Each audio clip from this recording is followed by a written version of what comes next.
नमस्कार दोस्तों। मैं विवेक आप सभी का मेरे YouTube channel anything and everything के सहभाग कहानियों की संदूक में स्वागत करता हूं। इस माध्यम से मैं आप सभी के लिए अलग अलग कहानियां पढ़ के सुनाता रहूंगा। और आज जो कहानी मैंने अपनी कहानियों की संदूक से निकाली है उसका नाम है वो बड़ा भाई। 24 मई 2019 मई महीने की दोपहरी में उस धूल भरी सड़क पे महेश तेजी से अपनी गाड़ी चलाते हुए अपने गांव की तरफ बढ़ रहा था कि गांव से कुछ किलोमीटर पहले उसने अपनी गाड़ी एक घने बरगद के पेड़ के नीचे रोक दी और उस पेड़ के चबूतरे पे रखे पानी के मटके से थोड़ा ठंडा पानी पिया और वहीं बैठ गया। इस बरगद के पेड़ और उस धूल भरी सड़क से महेश का एक पुराना रिश्ता था। अपने स्कूल के दिनों में महेश अपने दोस्तों के साथ छुट्टी के समय घर लौटते समय रोजाना यहाँ बैठा करता, थोड़ी देर सुस्ताता और फिर वो सब अपने अपने घरों की तरफ आगे बढ़ जाया करते थे। महेश का जन्म ग्वालियर जिले के एक छोटे से गांव में हुआ था और महेश के परिवार में उसके माता पिता के अलावा उसका एक बड़ा भाई प्रकाश भी था।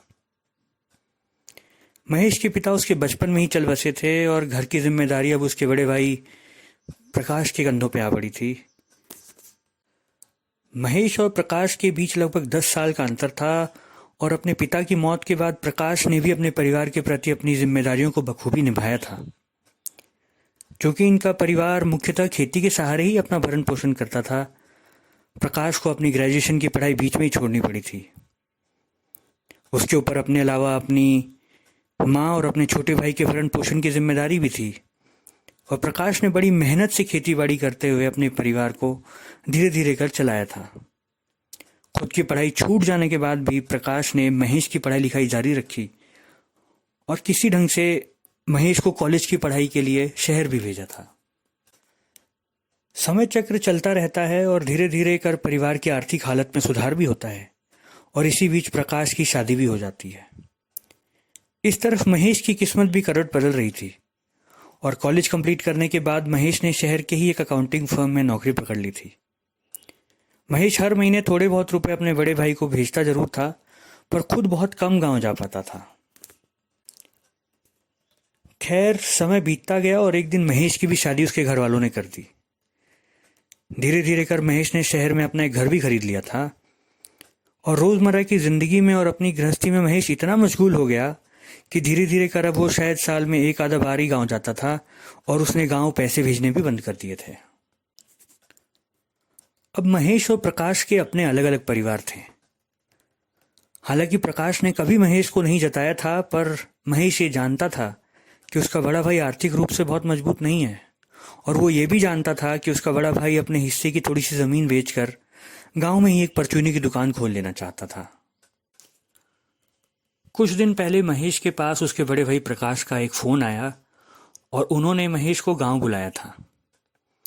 वो ये चाहते थे कि अब सारी पुश्तैनी संपत्ति का बंटवारा हो और महेश और प्रकाश के बीच में संपत्ति आधी आधी बांट दी जाए। आज इस बरगद के पेड़ के तले बैठे महेश को कुछ चीजों का एहसास हो रहा था कि कैसे उसके भाई प्रकाश ने बिल्कुल अपने बारे में ना सोचते हुए परिवार को सर्वोपरि रखा, कैसे उन्होंने बड़े भाई और बाप दोनों का फर्ज निभाया था और कैसे कभी महेश से किसी चीज के रिटर्न की उम्मीद नहीं की थी और ना ही कभी आज तक महेश से उसके गांव और घर से दूर हो जाने को लेकर कोई सवाल या शिकायत की थी। प्रकाश आज भी महेश से उतना ही स्नेह रखता था और अपने हितों से पहले महेश के हित के बारे में ही सोचा करता था। महेश अब आत्मग्लानि से भर गया था कि वो कितना स्वार्थी और एहसान फरामोश है कि उसने अपने बड़े भाई के स्नेह, त्याग और उसके प्रति अपनी जिम्मेदारियों को इतनी आसानी से भुला दिया था। महेश की आंखों में आंसू थे और कुछ देर बाद वो अपने पुश्तैनी घर के आंगन में खड़ा था। घर में माँ, भाई, भाभी और गांव के 4-5 बड़े बुजुर्ग इकट्ठा थे, पर एक अजीब सा सन्नाटा था। कुछ देर बाद बंटवारे की प्रक्रिया पंचों की निगरानी में शुरू हुई और अगले कुछ घंटों में घर का सारा पुश्तैनी सामान और जमीन जायदाद दोनों भाइयों में आधा आधा बांट दिया गया था। महेश चुपचाप एक कोने में बैठा ये सब देखता रहा और जब पंचों ने उससे पूछा कि क्या तुम्हें ये बंटवारा मंजूर है और क्या तुम्हें लगता है कि छोटे भाई होने के नाते तुम्हें कुछ और भी मिलना चाहिए था जो तुम्हारे हिस्से में नहीं आया है, महेश जैसे सुन्न सा हो गया था और एकाएक उसने हाथ जोड़ते हुए कहा कि मुझे ये बंटवारा मंजूर नहीं है, और अगर हिस्से करना इतना ही ज़रूरी है तो मैं अपना हिस्सा अपने बड़े भाई के पास ही रहने देना चाहता हूँ। मेरे बड़े भाई जैसे पहले इन सब चीज़ों का प्रयोग करते आए हैं, आगे भी करते रहें। मुझे अब कुछ और नहीं चाहिए। ये कहकर महेश अपनी माँ, भाई भाभी के पैर छूते हुए अपनी गाड़ी में बैठ वहां से निकल गया। महेश को समझ नहीं आ रहा था कि उसने सही किया था या गलत। उसने तो बस वो किया था जो उसके दिल को सही लगा। अब वो बीत गए वक्त को वापस तो नहीं ला सकता था, पर शायद आत्मग्लानि से भरे अपने मन पे पड़े उस पत्थर को आज उसने हटा दिया था। उम्मीद करता हूं आप सभी को मेरी ये कहानी पसंद आई होगी। इसे लाइक करें और चैनल को सब्सक्राइब करें। अगर आप भी चाहते हैं कि मैं आपकी लिखी कोई कहानी पढूं, तो आप मुझे अपनी कहानी अपने नाम, पते और एक फ़ोटो के साथ anythingandeverything@yahoo.com पे मेल कर सकते हैं। मेल आईडी इस वीडियो के डिस्क्रिप्शन में भी लिखी हुई है। और इसी के साथ मैं आप सभी से विदा लेता हूँ। मिलते हैं एक और नई कहानी के साथ। धन्यवाद।